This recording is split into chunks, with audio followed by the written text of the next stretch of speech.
हाग्रामा महिलारिया जोंनि खाम्फा बरगयारी सारजों आरो रनजित बसुमतारी सारजों गेलेनो जुदि फैयोब्ला मस्ट वेलकाम। बिथाङा मस्ट वेलकाम।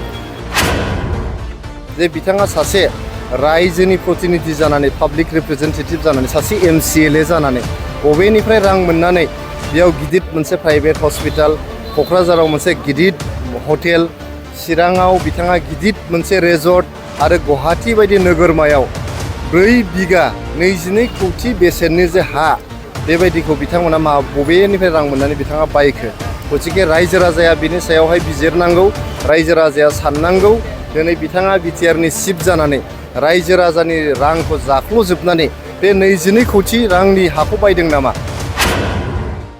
हाग्रामा महिलारिया जोंनि खाम्फा बरगयारी सारजों आरो रनजित बसुमतारी सारजों गेलेनो जुदि फैयोब्ला मस्ट वेलकाम। बिथाङा मस्ट वेलकाम। थांनाय बाराव आंनि दैदेननायावनो आंनि सुपारभिजनावनो आं इनचार्जमोन। बिथांखौ कुसुगाव समस्तियाव जों फेजेनहरदों। आं फेजेनहरदों होनबाबो बिथांखौ बारा बुंनाय जाया।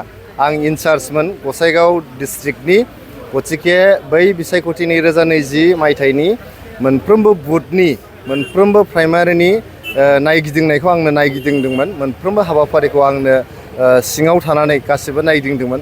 एबार बिथाङा जेराव गेलेगोन बेयावनो नैबे राजु नार्जारिया नायगिदिंहैगोन। स्पेशली बुथ मेनेजमेन्टखौ आं नायगिदिंहैगोन। आरो बिथाङा जुदि खाम्फा बरगयारीजों फेर मारिनो फैयोबा बिथाङा जे जेनगोन बेयाव खाथां। हाग्रामा महिलारिया थाव फाननानै हेलिकप्टाराव थाव सोदों। बेखौ जोङो जोबोद मोजाङै नायबाय थादों। दा बिथाङा मोनसे सिरियास मोनसे लिगेल प्रब्लेमाव गोग्लैनो थांगासिनो दङ। 2020 मायथाइनि गावनि नमिनेशन फर्माव आरो गावनि एफिडेभिटआव गावहा जे गुवाहाटीयाव 4 बिगा हा दं बिथाङा बेखौ दोनखोमादों।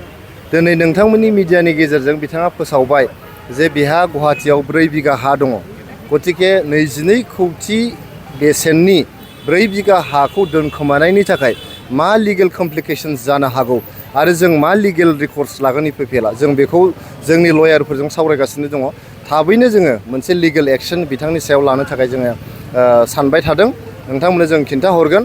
नाथाय बाथ्राया बेसो जे बिथाङा सासे रायजोनि प्रतिनिधि जानानै पाब्लिक रिप्रेजेन्टेटिभ जानानै सासे MCLA जानानै बबेनिफ्राय रां मोननानै बेयाव गिदिर मोनसे प्राइभेट हस्पिटाल, क'क्राझाराव मोनसे गिदिर हटेल, चिराङाव बिथाङा गिदिर मोनसे रेजर्ट आरो गुवाहाटी बायदि नोगोरमायाव 4 बिगा 22 कौटि बेसेननि जे हा बेबायदिखौ बिथांमोना बबेनिफ्राय रां मोननानै बिथाङा बायखो।